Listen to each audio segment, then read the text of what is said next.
We're going to transition to the next plenary session here with a keynote, Decreasing Response Time Thanks to Waze. It's a great pleasure to welcome Waze in our conference. Thank you. Good morning again. Dear first responders and call takers, try to imagine this situation. You have received a call for help. You use advanced mobile location so you know exactly where the call is coming from. You have your aerial map of your vehicle so you know which vehicle is the closest to the place of the incident. So you dispatch this vehicle. And suddenly there is an overturned vehicle or truck in the road and vehicle cannot get there. And every second matters and your vehicle is completely stuck. And can you imagine then the application for navigation with real-time, and I mean real-time traffic information about blocked roads, incidents, and other possible situations that can affect your mission. So here we are in this session going to hear how the world's largest community-based traffic and navigation application is doing exactly that, and how the emergency services can integrate into their workflows. I invite here to join me Mr. Adam Fried. I hope I got your name right.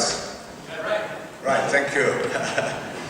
We have been given 15 minutes for your presentation, so I'm not going to talk much about your CV and your history. Just to mention, Adam previously was Dropbox, and then previously he was with Apple, now he's with Waze, and he's going to give us more information about Waze and about how Waze can be potentially used to improve the response of first responders and generally public safety. The floor is yours. Thank you, and thanks for getting my name right. It's usually the toughest part. Hello everybody, thanks for having me. I'll try and keep us on time because I know if I don't, the real emergency will be that we all want to eat lunch and we're all getting very hungry. So appreciate you guys sticking around. Just before I get started, how many of you guys have heard of Waze before? Can I see a show of hands? Amazing. How many of you have used Waze? How many of you have cursed our name because we set you on a super circuitous route that didn't make any sense and somehow you still ended up there 5 minutes early? A few of us, all right. I was hoping it wasn't just me. Our engineering staff likes to play tricks on us sometimes. So, just to back up for a second, I look after global partnerships for Waze. And today I'm going to talk to you guys a little bit about what we're doing lately at Waze and how we're partnering with emergency service providers around the world to reduce first responder time.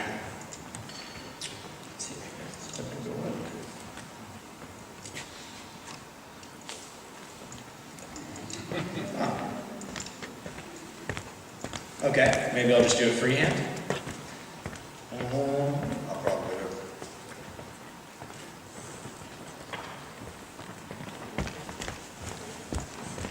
There we go.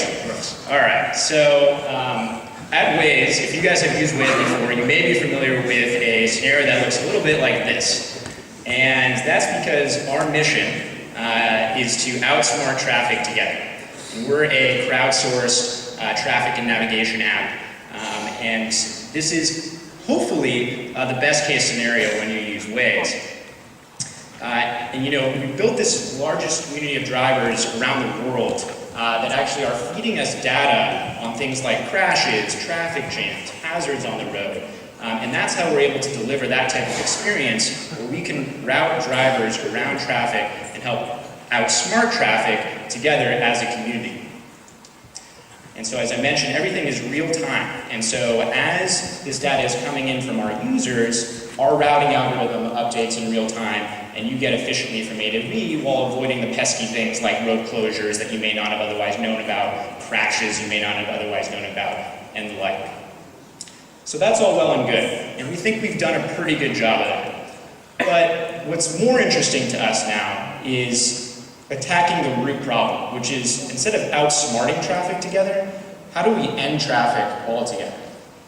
And we're doing a number of things in this space to help us all alleviate the problems of traffic around the world. And one of the ways we're tackling this problem is through a program we run called the Connected Citizens Program. And what this program is at its core is a free two-way data exchange between Waze and cities and transportation authorities around the world.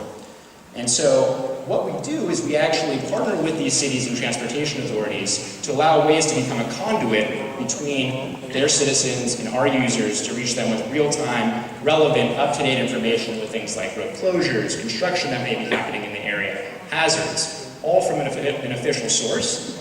And then our drivers can use that information to better plan their routes as well as drive more safely on the roads. And then in reverse, we can provide real-time insights back to these cities on what our drivers are reporting out on the road in real time. So things like crashes, hazards, vehicles stopped on the road, objects on the road, potholes, roadkill. All data that these cities can then use to better manage traffic and congestion in their area, as well as make better informed infrastructure decisions based on that data.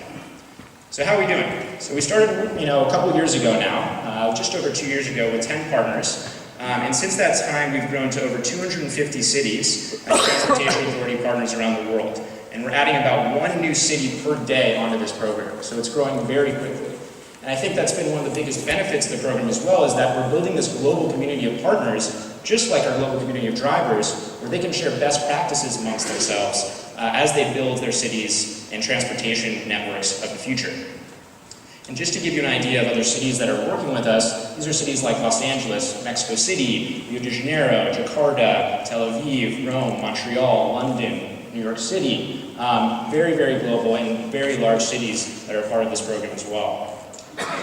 So we reach just under 1 billion people through this program. 40% of the top global cities are working with us, as well as over 50% of the U.S. Departments of Transportation.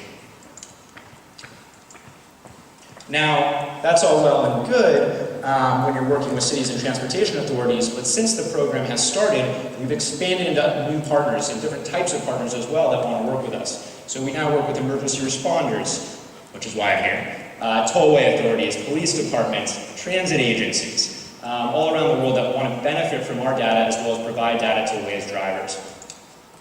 So let me give you some quick examples of some of the impact we've seen through this program.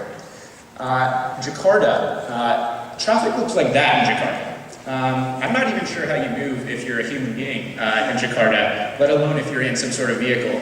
But amazingly enough, what they did was they instituted an odd-even license plate restriction. So what that means for those who don't know is you can only drive in certain areas of the city at certain times if you have a license plate ending in an even number, and other days and times when it ends in an odd number. Now this has led to all sorts of crazy things like a entire black market for odd even license plates, people buying multiple cars, the like. So what they wanted to do is, hey, how do we actually measure the impact of this odd even license plate restriction? So they analyzed Waze data both before and after implementing this policy and actually found that they reduced travel time throughout Jakarta by 19%. And in a city that looks like that, that's a pretty amazing achievement. And so that actually informed their policy decision, and they kept that odd-even license plate restriction in place. Another quick example here, Rio. Rio is a city of about 6 million people, and they had about 1 million people descend upon Rio de Janeiro for the Olympics recently. What they did was, both pre, during, and post the Olympics, they analyzed Waze congestion and traffic flow patterns, and realized they needed to embark on a number of major infrastructure projects. So they actually built 3 new highways based off our data, adjusted signal timing based off it, added additional lanes, and were able to reduce congestion throughout the city of Rio by about 27%, which is another amazing achievement. Now, here comes my favorite part. In the US, we've been working with emergency responders to reduce first responder time to the scene of a crash. And what we've found is that in the US, 63% of the time, someone who calls 911, which is our equivalent of 112 here, doesn't know their exact location. On top of that, 70% of the time, a Waze crash report comes in before a 911 call. And so what this has allowed us to do is reduce first responder time to the scene of a crash by an average of about 4.5 minutes, in some cases up to 7.5 to 10 minutes before a 911 call. Now this is helping emergency responders save lives. That is critical time period that they're now getting back because they have accurate data from Waze and coming in real time. So I want to dive into this a little bit further and talk about 3 primary use cases of Waze data as it relates to emergency response. The first is incident response. So there is an organization in the US called Genesis Pulse. They provide software to emergency responders, and they use Waze data. And so they've created an application that they call Pulse Live. And what you're seeing here is Waze data for crash reports being pulled in live in real time on the left-hand side of the screen. And then the arrows are color-coded based on the severity of the incident and the confidence or reliability score of the Waze report. You'll also see the circles around those arrows expand and contract based on the response time of the vehicle to the incident, and whether it's in with the approved contracted window or expected response time. And as you'll see, the majority of the time, these emergency responders are beating that window by a large period. Now, just to take it one step further, these organizations can also replay the entire event. So they can see in real, in reverse, essentially, how the emergency responder responded to the incident, the traffic that was occurring during that period, the route they took, and use that data to actually improve the efficiency of their vehicles getting to the incident location. Now, the second use case I want to talk about is route optimization. So Genesis Pulse is doing something even more innovative beyond this, beyond just pulling in Waze data. They're actually using Waze to navigate their emergency responders to the incident.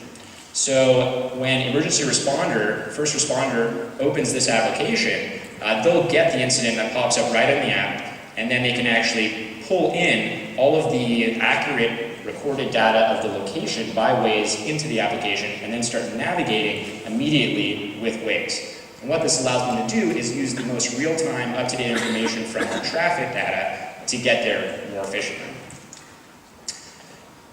Third is public communication. So I talked a little bit about how we're giving this data to emergency responders, but emergency responders can also help us as well. So when we receive data from emergency responders, we can accept data in essentially two categories.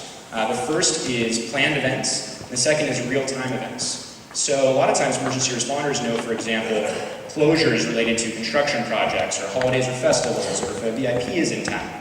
Or on the real-time side, they may know about extreme weather conditions, or crises or natural disasters, obviously, that are happening in the area, or crashes that we don't have that they may have reported on their side. And so all of this data helps feed the cycle of community within Waze, where then our drivers know about the incident, can slow down effectively if we're near a crash site, for example, and navigate efficiently around it.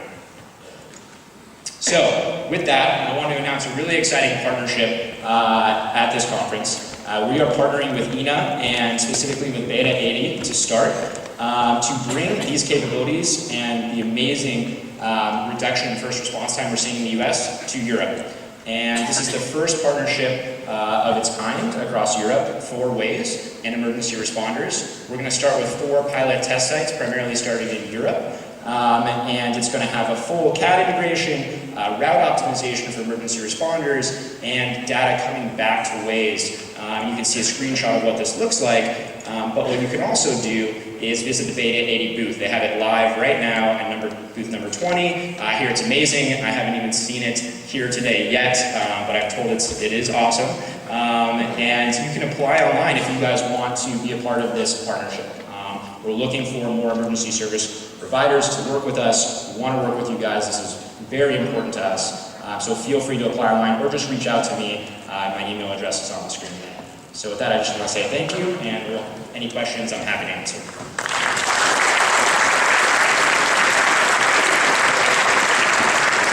Thank you. It's very exciting news about the partnership. I don't think that everybody was informed about this, so thanks for sharing this with us. Then I really hope that this interesting presentation is going to provoke some discussion, some questions. So I'm waiting for your questions. We have a gentleman over there. Please introduce yourself whenever asking questions.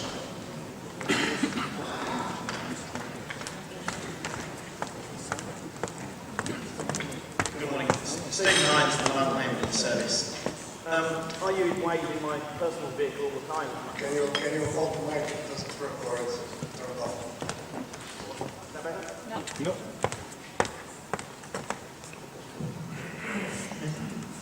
Better? Yeah, evening. Stephen Hines from the London Ambulance Service. I use Waze in my own personal vehicle all the time, and I love the product. But when I'm at work, I find real problems that in London you can take an ambulance places where you wouldn't normally take a car. Is there any forethought into having an emergency vehicle type on Waze? Yeah, it's something we are investigating currently. It's not something that is going to be available in the near term. There's a lot of things that go into adding an additional vehicle type into Waze. And the only other vehicle type we have right now is taxi mode. And there's a lot of things you have to consider when you, obviously you know this, when you're, for example, working with an ambulance, such as, for example, roads that you can go on and others can't, lanes that are restricted, maybe possibly, a lot of different variable factors. So we are looking into it. It is not something that will be in the near term, but hopefully with more data and more partners in the emergency services space, this can come out and we can get more data from you guys more quickly. And we like to use our partners as pilot partners. So if it does come out, we send it to our partners first to test. So hopefully in the near future, or mid-term. Thank you. We have some more questions here, then back.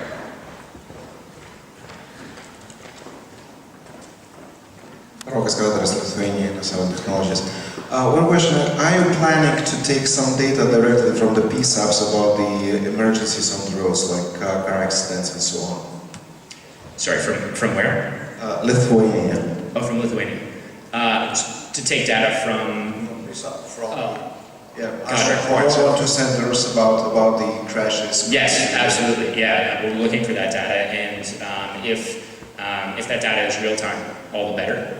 We also, if there's planned data that you know about, that emergency services know about, we'll accept that data too. So that's absolutely part of this. And we want to have the most accurate, up-to-date map as possible. That's our goal. So absolutely. I understood that there are three possible ways of cooperation. One is that Waze can help in alerting population when there is something wrong going on. Another one is optimizing the route for first responders. And the third one is that Waze gives an information to CAD and first responders in order before sometimes, as you said, you get information before it actually comes from the field. We have a question at the back there. Yeah? This is Kerem from Turkey. How do you validate the data you have collected throughout the world from different resources? Is the first question. And the second is, how do you have any measure to encounter with the fraud or threat coming from wrong data or fraud data coming to you? So the first question is about the reliability of the data. So when we receive data from our users, we assign a confidence and reliability score for every report that comes in. And that's determined by a couple of different factors. The first is the rank of the user within the app. So as a user reports more and their reports are validated by other users, they grow in rank in the app. And so we assign them reports they have a higher confidence score. The second is a report that's reported by a user will be thumbs up or thumbs down by other users in the area saying it is or it isn't there. And so that goes into the confidence and reliability score as well. So a lot of what we've seen with emergency responders is they'll filter out reports that are, for example, a low reliability or confidence score of 5, and anything above that is something they want to investigate further. And then your second question was about data getting from Rome and Prague. Was that the... Okay. So we are partnered with Rome currently, the city of Rome, and we are receiving data from them, but we aren't partnered with the city of Prague or any emergency service providers there, so we'd be very interested in talking and setting that up. Do we have more questions? I understand the Waze is free of charge, so it's community sharing and use. But what about special software that was written by the software company for first responders? Is it also part of the package, or it has to be paid for? Yeah, so excellent question. All Waze, anything related to Waze is free of charge. So all of the program that I mentioned, the Connected Citizens program, is free of charge. Our partnerships that we're doing with emergency service providers is free. With Genesis Pulse specifically, they're a software company, so they do sell their software, but they don't charge additionally for the Waze data. We make sure all Waze data always stays free. So as long as you're using their software, you'll get the Waze data for free. Okay, thank you very much for this answer. We have more questions? Thank you very much for this interesting presentation. I'm sure we'll be in touch and many people here also. Thank you.